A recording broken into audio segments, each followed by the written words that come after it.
ഈശോ മിശിഹായ്ക്കും സ്തുതിയായിരിക്കട്ടെ. മിശിഹായുടെ പാന എന്നും പുത്തൻ പാന എന്നും രക്ഷാചരിത കീർത്തനം എന്നും പേരുള്ള പുത്തൻ പാന ക്രിസ്തുവിൻ്റെ ജീവചരിത്രത്തെ ആസ്പദമാക്കി ബഹുഭാഷാ പണ്ഡിതനും മലയാള സംസ്കൃത ഭാഷകളിൽ നിപുണനുമായ അർണോസ് പാതിരി രചിച്ചതാണ്. ജർമ്മൻകാരനായ ഈ ഈശോ സഭാ വൈദികൻ 1699 വൈദികാർത്ഥിയായിരിക്കെ കേരളത്തിലെത്തി. വൈദിക പട്ടം സ്വീകരിച്ച ശേഷം ശിഷ്ടായുസ് തൃശ്ശൂരിനടുത്തുള്ള അമ്പഴക്കാട്, വേലൂർ, പഴയൂർ, പഴുവ് എന്നീ സ്ഥലങ്ങളിൽ ചെലവഴിച്ചു. സംസ്കൃത പണ്ഡിതരുടെ സഹായത്തോടെ അദ്ദേഹം മലയാളവും സംസ്കൃതവും പഠിച്ച് പ്രാവീണ്യം നേടി രചിക്കപ്പെട്ടതാണ് പുത്തൻ പാന. പുത്തൻ പാനയിലെ ഏറ്റവും പ്രധാന പാദമാണ് ഉമ്മാട ദുഃഖം എന്ന പാദം, അഥവാ ദൈവമാതാവിൻ്റെ പ്രലാപം.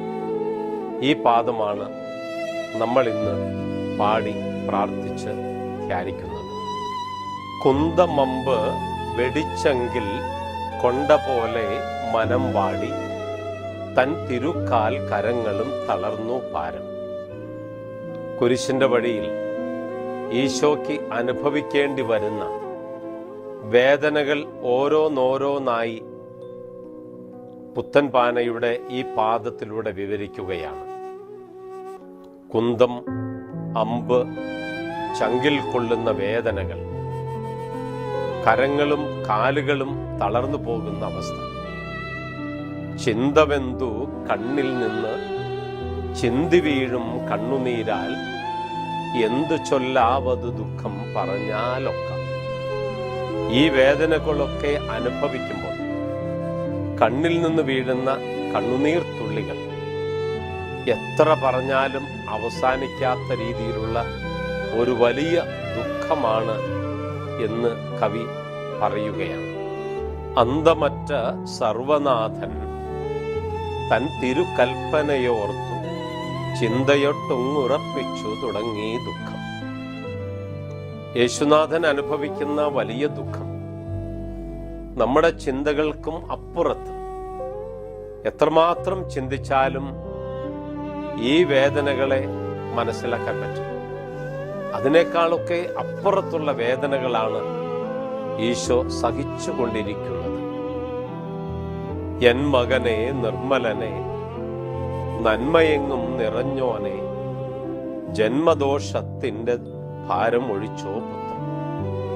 അമ്മ ഈ മകനോട് പറയുന്നതാണ്, എൻ്റെ മകനെ, നിർമ്മലനെ, നീ നിർമ്മലനാണ്, നിന്റെ ഉള്ളിൽ നന്മ മാത്രമേ ഉള്ളൂ, ജന്മദോഷത്തിന്റെ ഭാരം നീ ഇല്ലാതാക്കുകയാണ്. ആ ജന്മദോഷം ആദം ചെയ്ത പാകമാണ്. എല്ലാ മനുഷ്യർക്കുമുള്ള ഈ ജന്മദോഷം മാറ്റിയെടുക്കാൻ കുരിശിൽ ഏറ്റപ്പെടുകയാണ്. പണ്ട് മുന്നോർ കടം കൊണ്ട് കൂട്ടിയത് വീട്ടുവാനായി ആണ്ടവൻ നീ മകനായി പിറന്നു.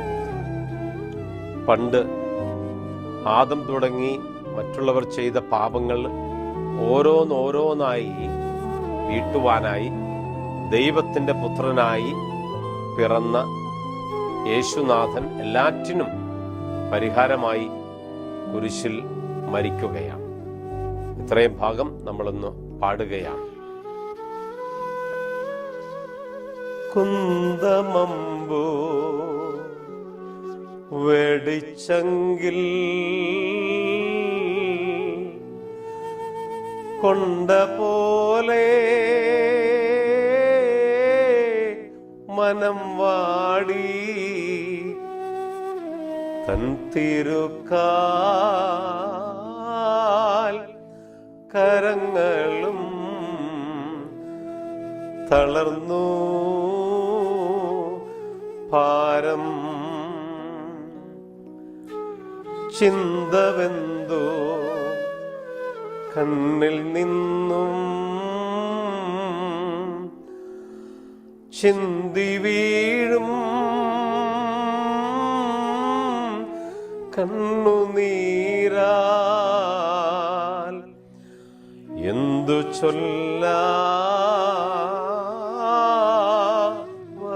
ദുഃഖം പറഞ്ഞാലൊക്ക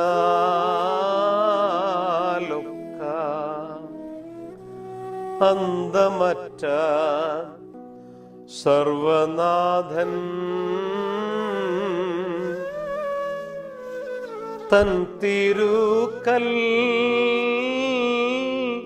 പനയോർത്തു ചിന്തയൊട്ടം ഉറപ്പിച്ചു തുടങ്ങി ദുഃഖം എൻ മകനേ നിർമ്മലനേ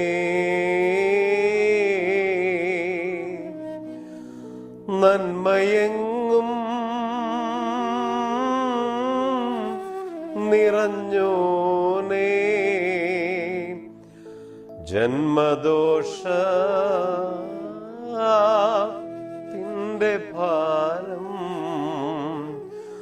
ഒഴിച്ചോ പുത്ര പണ്ടു മുന്നോർ കടം കൊണ്ടു കൂട്ടിയതു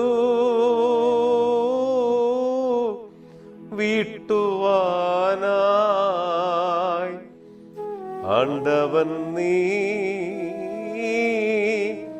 മകനായി പിറന്നോ പുത്ര. ആദമാദി നരവർഗം ഭീതി കൂടാതെ പിഴച്ചു, ഹേതുവതിനുത്തരം നീ ചെയ്തിതോ പുത്ര. വീണ്ടും ഉൽപ്പത്തി പുസ്തകത്തിലൂടെ നമ്മൾ കടന്നു പോവുകയാണ്. അന്ന് ആദി മാതാപിതാക്കൾ ചെയ്ത പാപത്തിൻ്റെ കാരണമാണ് ഇന്ന് ഈ പാടുപീടകൾ സഹിക്കാൻ ദൈവപുത്രന് ഏൽക്കേണ്ടി വരുന്നത്. നന്നു നന്നു നരരക്ഷ നന്ദിയത്രേ ചെയ്തതും നീ, ഇന്നിവ ഞാൻ കാണുമാറ് വിധിച്ചോ പുത്ര. നീ ചെയ്യുന്നത് മുഴുവൻ ഒരു വലിയ കൃതജ്ഞതയാണ്. പരമപിതാവായ ദൈവത്തിൻ്റെ സന്നിധിയിൽ അർപ്പിക്കുന്ന വലിയ കൃതജ്ഞതയാണ് എന്ന് ഓർമ്മപ്പെടുത്തുകയാണ്. മുന്നമേ ഞാൻ മരിച്ചിട്ട് പിന്നെ നീ ചെയ്തിവയെങ്കിൽ നന്ദിതയോ മുന്നമേ നീ മരിച്ചോ പുത്ര. ഒരമ്മയുടെ ശരിക്കും വിലാപമാണ് ഈ വരികളിലൂടെ നമ്മൾ കാണുന്നത്. ഞാൻ മരിച്ചിട്ട് നീ മരിച്ചാൽ മതിയായിരുന്നല്ലോ എന്ന് ഗദ്ഗദത്തോടെ വേദനയോടെ അമ്മ പറയുകയാണ്. നമുക്കറിയാം, പുരുഷന്റെ വഴിയിലെ 13-ാം സ്ഥലം അമ്മയുടെ മടിയിൽ മകന്റെ ഛേദസുറ്റ ശരീരം കിടക്കുമ്പോൾ അമ്മ അനുഭവിക്കുന്ന ഒരു വേദനയുണ്ട്. ആ വേദനയാണ് ഈ വരികളിലൂടെ കവി മുന്നോട്ട് വയ്ക്കുന്നത്. ഞാൻ മരിച്ചിട്ട് നീ മരിച്ചാൽ മതിയായിരുന്നല്ലോ. നിന്റെ ഈ മരണവും നിന്റെ ഈ വേദനയും നിന്റെ ഈ സങ്കടങ്ങളും നിന്റെ കുരിശുമരണവും ഒക്കെ ഞാൻ കാണുകയും അനുഭവിക്കുകയും ചെയ്യേണ്ടി വരുമായിരുന്നു. നീ ഞാൻ മരിച്ചിരുന്നുവെങ്കിൽ എനിക്കത് കാണേണ്ടി വരികയില്ലായിരുന്നു എന്ന് അമ്മ പറയുന്നതാണ്. നമുക്ക് ആ വരികൾ പാടാം. ആദമാദി നരവർഗം ഭീതി കൂടാതെ പിഴച്ചു,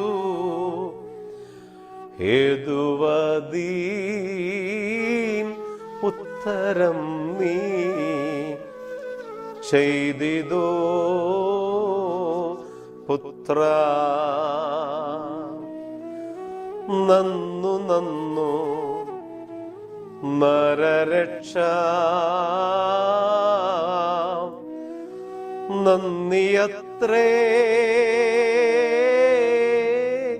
ചെയ്തതും നീ ഇന്നിവ ഞാൻ കാണുമാറു വിധിച്ചോ പുത്ര. മുന്നമേ ഞാൻ മരിച്ചിട്ടു പിന്നെ നീ ചെയ്തിവയെങ്കിൽ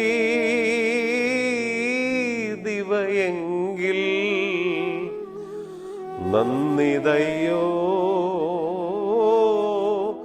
മുന്നമേ നീ മരിച്ചോ പുത്ര.